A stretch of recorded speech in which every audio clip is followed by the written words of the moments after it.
سے وہ آقا کیا ہے صدق اللہ مولانا العظیم وصدق رسولہ النبی الکریم ونحن علی ذلک لمن الشاہدین والشاکرین والحمد للہ رب العالمین۔ منبر نور پر جلوہ فرما باوقار علماء کرام، بالخصوص حضور صفی باپو صاحب قبلہ و نوجوان ساتھیوں بزرگوں، السلام علیکم ورحمۃ اللہ وبرکاتہ۔ آئیے کچھ عرض کرنے سے قبل بہتر اور مناسب سمجھتا ہوں کہ ہم تمامی حضرات آقائے نعمت صاحب قبا قوسین محبوب رب المشرقین والمغربین جد الحسن والحسین امام الانبیاء مصطفیٰ جان رحمت صلی اللہ تعالیٰ علیہ وسلم کی بارگاہ بے کس پناہ میں درود پاک تعدیہ پیش کریں اور پڑھیں اللہ رب محمد صلی اللہ علیہ وسلم لعنو عبادوں محمد صلی اللہ علیہ وسلم صلاۃ و سلام علیک یا رسول اللہ صلی اللہ تعالیٰ علیہ وسلم۔ شاعر کہتا ہے کہ نبی کا نام جب میرے لبوں پر رقص کرتا ہے، نبی کا نام جب میرے لبوں پر رقص کرتا ہے، لہو بھی میری شریانوں کے اندر رقص کرتا ہے، لہو بھی میری شریانوں کے اندر رقص کرتا ہے۔ اور پڑھے ہیں نقش پائے مصطفیٰ کے ہار گردن میں، پڑھے ہیں نقش پائے مصطفیٰ کے ہار گردن میں، تبھی تو روح لہراتی ہے پیکر رقص کرتا ہے، تبھی تو روح لہراتی ہے پیکر رقص کرتا ہے۔ اور سکندر خوش نہیں ہے لوٹ کر دولت زمانے کی، سکندر خوش نہیں ہے لوٹ کر دولت زمانے کی، قلندر دونوں ہاتھوں سے لٹا کر رقص کرتا ہے، قلندر دونوں ہاتھوں سے لٹا کر رقص کرتا ہے۔ اور زمین و آسماں بھی اپنے قابو میں نہیں رہتے، زمین و آسماں بھی اپنے قابو میں نہیں رہتے، طلب کر جب محمد کا قلندر رقص کرتا ہے، محمد کا قلندر رقص کرتا ہے۔ اور سرکار کا ذکر ہے تو سرکار کے جد امجد کا ذکر ہو جائے۔ ابھی میں ربیع النور کے موقع سے عمرہ کرنے گیا تھا، بہت سے لوگ جاتے ہیں، اللہ سب کو لے جائے۔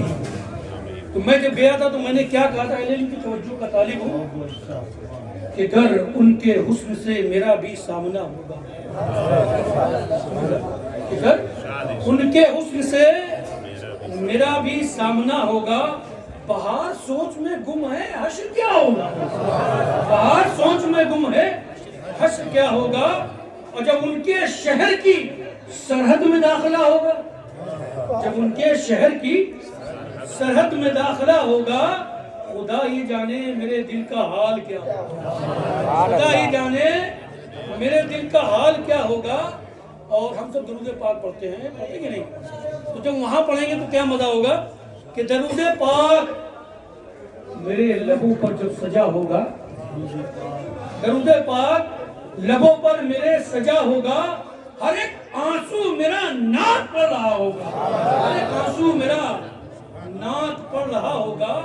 اور یہ کہہ کے دل میرا آنکھوں میں جھومتا ہوگا، یہ کہہ کے دل میرا آنکھوں میں جھومتا ہوگا کہ ابھی سامنے دربار مصطفیٰ ہوگا، سامنے ابھی دربار مصطفیٰ ہوگا۔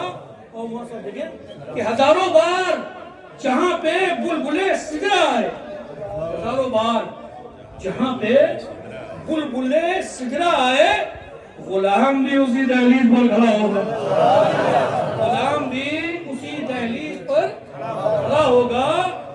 اور مکین سدرا کی معراج ہو گئی ہوگی، مکین سدرا کی معراج ہو گئی ہوگی، جب ان کے تلووں سے پلکوں کو مس کیا ہوگا، جب ان کے تلووں سے پلکوں کو مس کیا ہوگا۔ حضور میں نہیں آیا ہوں لوٹنے کے لیے، حضور میں نہیں آیا ہوں لوٹنے کے لیے، حضور کیا مجھے اس در سے لوٹنا ہوگا، حضور کیا مجھے اس در سے لوٹنا ہوگا۔ اور آخر میں عاشق کیا کہتا ہے کہ حضور بھیجے واپس مگر یہ کہتے ہوئے، حضور بھیجے واپس مگر یہ کہتے ہوئے پلٹ کے آنا یہی تیرا خاتمہ ہوگا، پلٹ کے آنا یہی تیرا خاتمہ ہوگا۔ غریب نواز نعرہ تکبیر نعرہ رسالت۔ لوگ جاتے ہیں ماشاءاللہ، حضور بھیجے واپس مگر یہ کہتے ہوئے پلٹ کے آنا یہی تیرا خاتمہ ہوگا، اور لوگ عاشق تمنا لے کے جاتے ہیں کاش میں جاؤں وہیں مر جاؤں، لوگ خواہش لے کے جاتے ہیں۔ تو میں کیا کہتا ہوں کہ حضور اگر حضور کی چوکھٹ پر موت آئی مجھے، اگر حضور کی چوکھٹ پر موت آئی مجھے یقین ہے جنت میں تبصرہ ہوگا، مجھے یقین ہے جنت میں تبصرہ ہوگا۔ میں چاہتا ہوں محبت میں اور تڑپائیں، کیونکہ جو محبت کی طلب ہوتی ہے بڑی پیاری ہوتی ہے۔ محب محبوب سے محبت کرتا ہے، محبوب اپنے محب سے محبت کرتا ہے، جب ملنے کی چاہ ہوتی ہے طلب اور بڑھتی ہے۔ شاعر کہتا ہے کہ حضور میں چاہتا ہوں محبت میں اور تڑپائیں، ارے جان ہی جائے گی اور کیا ہوگا، ارے جان ہی جائے گی اور کیا ہوگا۔ درود پاک پڑھیں، اللہم صلی اللہ علیہ سیدنا مولانا صلاۃ و سلام علیک یا رسول اللہ صلی اللہ علیہ وسلم۔ آج ہم سب یہاں پر اکٹھا ہیں سرکار غریب نواز کی چھٹی مبارک کے موقع سے، خوشریف کے موقع سے۔ سب سے پہلے سرکار غریب نواز کی چھٹی آپ لوگوں کو بہت بہت مبارک۔ یہ بڑی بارگاہ ہے، بڑی بارگاہ ہے۔ یہاں پر سرکار قطب الدین بختیار کاکی علیہ رحمہ جب آتے تھے تو کہتے تھے کہ میں سرکار غریب نواز کے در کا کتا، اپنے آپ کو کتا تسلیم کرتے تھے۔ اور یہ وہ بڑی بارگاہ، یہاں پر جب بھی آؤ ادب بنا کر کے، کسی کو اپنی جانب سے تکلیف مت پہنچاؤ۔ جانتے ہوئے کیسے نوازتے ہیں سرکار غوث اعظم رضی اللہ تعالیٰ عنہ نے ایک مرتبہ نماز فجر پڑھائے، نماز عشاء پڑھائے، عشاء پڑھانے کے بعد گھومے، لوگوں سے خطاب کیا، فرمایا اے لوگوں کل جو صبح میرے پیچھے فجر کی نماز ادا کر لے گا وہ جنتی ہو جائے گا۔ سرکار غوث پاک فرما رہے ہیں کہ کل جو میرے پیچھے فجر کی نماز ادا کر لے گا وہ جنتی ہو جائے گا۔ اور میرا دوسرا اعلان یہ ہے کہ جتنے لوگ اس محفل میں اس مسجد میں موجود ہیں اس میرے اعلان کو باہر عام نہ کریں۔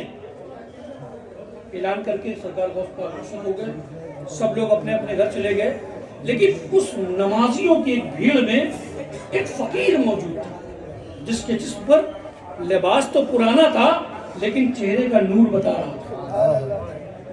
وہ اپنے گھر نہیں جاتا بلکہ بغداد کی گلیوں میں پوری رات طے کرتا ہے، محلے محلے گھر گھر جا کر کے اعلان کرتا ہے لوگوں آج کی رات سونے کی رات نہیں بلکہ جاگ کے فجر کا انتظار کرنے کی رات ہے۔ پوری رات وہ اعلان کرتا رہا حتیٰ کہ فجر کی اذان ہو گئی۔ سرکار غوث اعظم آئے، نماز پڑھائی، جب سلام پھیرا تو سرکار غوث پاک کیا دیکھتے ہیں کہ بغداد کی وہ مسجد ہی نہیں ساری گلیاں نمازیوں سے بھری پڑی ہے۔ تو سرکار غوث پاک گھومتے ہیں اور کہتے ہیں یہ بتاؤ کیا تم لوگوں نے میرا پہلا اعلان سنا تھا دوسرا نہیں سنا تھا؟ تم لوگوں نے میرے اعلان کو عام کیوں کیا؟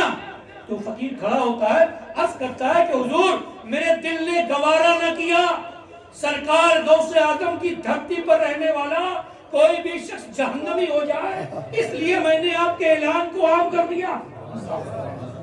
جانتے ہو وہ فقیر کون تھا؟ وہ فقیر کوئی اور نہیں، ہند الولی خواجہ خاقان خواجہ معین الدین حسن چشتی علیہ رحمہ۔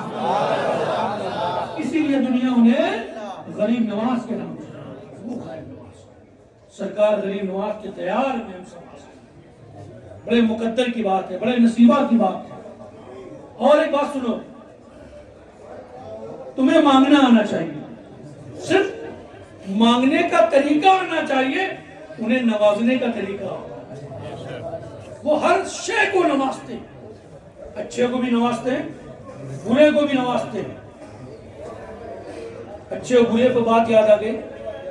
مولا علی کرم اللہ وجہ کریم ایک مرتبہ سفر کے دوران کہیں سے آ رہے تھے, نماز کا وقت ہو گیا, گھوڑی پر بیٹھے ہوئے اترے, گھوڑے کو کھڑا کیا, ڈھونڈنے لگے کوئی مل جائے اس کے حوالے اپنا گھوڑا کا. اتفاق سے کوئی دکھا نہیں. ایک شخص وہاں پر کھڑا ہوا تھا. آپ نے فرمایا کہ تو میرے گھوڑے کو دے, میں نماز پڑھ کر کے آتا ہوں. کہنے لگا ٹھیک ہے. مولا علی کرم اللہ وجہ کریم اندر گئے, نماز پڑھی. جب جماعت پڑھنے کے لیے جا رہے تھے تو یہ خیال کرتے ہوئے جا رہے تھے کہ جب میں باہر آؤں گا تو اس کو 10 دینار یا 10 درہم دوں گا. اتنی دیر میرے گھوڑے کو لے کر میں اس کو 10 درہم دوں گا, 10 دینار دوں گا. نماز پڑھ کے مولا علی جب واپس آئے, گھوڑا تو موجود تھا, جس کے حوالے کیا تھا وہ نہیں تھا, گھوڑے کے بلکہ زین گیا. مولا علی کرم اللہ وجہ کریم تلاش کرنے لگے. اتنے میں ایک جاننے والے مل گئے, سلام دعا ہوئی. پوچھا ہے مولا علی کیسے ہے؟ کہا ایسی سی بات ہے. کہا اچھا حضور میں دیکھتا ہوں بازار میں, تو آپ نے 10 درہم نکال کر کے دیے, 10 دینار نکال کے دیے, 10 ریال نکال کر کے دیے. اس وقت کے جو پیسے تھے وہ دیے, وہ گیا بازار. وہی شخص جو زین کو چرا کر کے لے گیا تھا, بازار میں بیچنے کے لیے آتا ہے, اسی سے مولا علی کے ساتھی کا سودا ہوتا ہے. وہی زین 10 درہم میں لے کر کے آتے ہیں, مولا علی کی بارگاہ میں پیش کرتے ہیں. سرکار مولا علی دیکھتے ہیں, مسکراتے فرماتے ہیں اگر وہ چاہتا تو یہی 10 درہم کو حلال کر کے لے سکتا. وہ مولا علی کا مقام. جانتے ہو مولا علی کا مقام؟ سنو, مولا علی ایک مرتبہ خاتون جنت حضرت فاطمہ سے فرماتے ہیں اے فاطمہ سنو, جب میں قرآن کو پڑھتا ہوں میرا پیر گھوڑے کی زین پر ہوتا ہے, گھوڑے کی رکاب پر ہوتا ہے, اور جس زین پر پہنچتے پہنچتے قرآن مکمل ہو جاتا ہے. تمہارے والد محترم کا صدقہ ہے. مولا علی فرما رہے یہ تمہارے والد محترم کا صدقہ ہے کہ میں رکاب سے زین پر آتا ہوں, میرا قرآن مکمل ہو جاتا ہے. اے فاطمہ تمہارا قرآن پڑھنے کا طریقہ کیا ہے؟ تو حضرت خاتون جنت حضرت فاطمہ فرماتی ہیں کہ اے میرے سرکار سنو, جب میں چکی کو پیستی ہوں, جب میں چکی کو چلاتی ہوں, اس میں دانے کو ڈالتی ہوں, ایک چکر نہیں لگ پاتا, میرا قرآن مکمل ہو جاتا.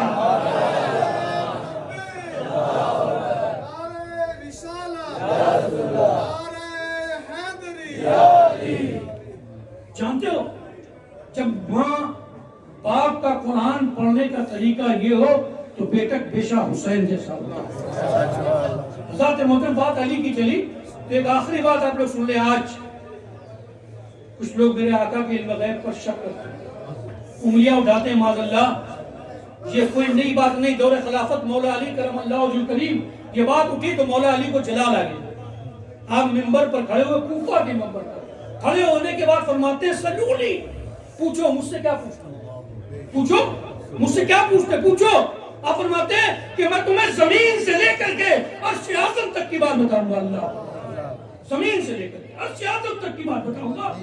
تو ایک شخص کھڑا ہوتا ہے, کھڑے ہونے کے بعد کہتا ہے کہ علی ذرا یہ تو بتاؤ کیا کبھی تم نے اللہ کو دیکھا ہے, اللہ کا دیدار کیا ہے؟ مولا علی کرم اللہ وجہ کریم کو جلال آ جاتا ہے. آپ فرماتے سنو, جب میں پہلا سجدہ کر لیتا ہوں دوسرا اس وقت تک نہیں کرتا جب تک وحدہ لا شریک میرے سامنے نہیں آ جاتا. مقام علی نے کیا اللہ اکبر. اسی محفل میں جبرائیل بشکل انسان مولا علی کی بارگاہ میں حاضر ہوتے ہیں, عرض کرتے ہیں علی کہ تم نے اتنا بڑا دعویٰ کیا کہ تم زمین سے لے کر کے عرش اعظم تک کی بات بتاؤ گے, تو ذرا یہ تو بتاؤ اس وقت جبرائیل کہاں پر ہے, جبرائیل کہاں پر ہے؟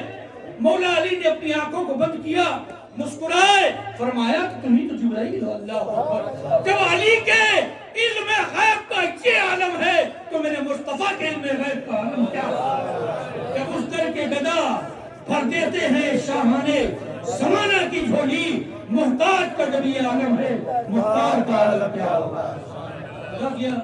امام حسین حسن حسین کی اولاد میں سرکار غریب نواز اللہ اکبر.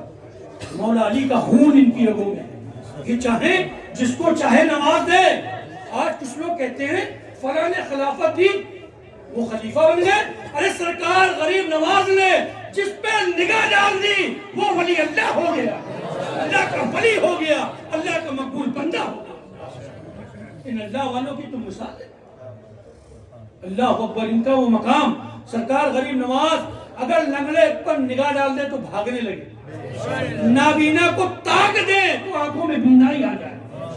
انہی کے اولادوں میں سرکار مخدوم مصباح العاشقین رحمۃ اللہ علیہ علامہ شریف ہمارے جد امجد ہیں. تو ان کے زمانے میں ایک بوڑھی عورت ایک گائے کی مورتی پر دودھ کو چڑھانے کی آتی تھی روزانہ. سرکار مصباح العاشقین دیکھا کرتے تھے, مسکرایا کرتے تھے. ایک دن کہنے لگے اماں یہ دودھ لے کر کے کہاں جاتی ہے؟ کہ یہ مورتی پر چڑھانے جاتے بچہ. تو بابا علیہ رحمہ فرماتے ہیں کہ کبھی تم نے دیکھا ہے جو دودھ تم چڑھاتی ہو وہ پیتے بھی ہیں کہ نہیں پیتے؟ تو بوڑھی بھی بڑی سمجھدار تھی. کہنے لگی بیٹا آنکھ ہو تو دیکھیں, جب آنکھ ہی نہیں ہے تو کیا دیکھیں؟ تو آپ نے ایک اشارہ فرمایا دعا کی کا جا دیکھ. اس کی آنکھوں میں بینائی آ گئی. جب آنکھوں میں بینائی آئی دودھ لے کر کے چلی, جب اس مورتی پر چڑھایا تو مورتی نے منہ کو کھول دیا. تو سرکار مصباح العاشقین فرماتے ہیں اس کو مانا کرو جس کے اندر کچھ ہوا کرے. دعائی اور مسلمانوں. تو اللہ والوں نے اسلام کو پھیلایا ہے, اسلام کو کمزور نہیں کیا ہے. آج ہندوستان کے اندر جتنا بھی مسلمان ہے یہ میرے خواجہ غریب نواز کی عطا ہے. کیوں نہ عطا ہو؟ کیونکہ یہ آپ عطائے رسول ہے. جب آپ عطائے رسول ہے, عطائے رسول اگر کسی کو عطا کر دے تو کیا نہیں مل سکتا. بہرکیف رب کریم کی بارگاہ میں دعا کہ مولا اگر مجھ سے بیان کرنے میں کہیں کسی طرح کی کوئی غلطی ہو گئی ہو تو آقا کریم علیہ الصلوۃ والتسلیم کے صدقے تو معاف فرمائے. استغفر اللہ ربی من کل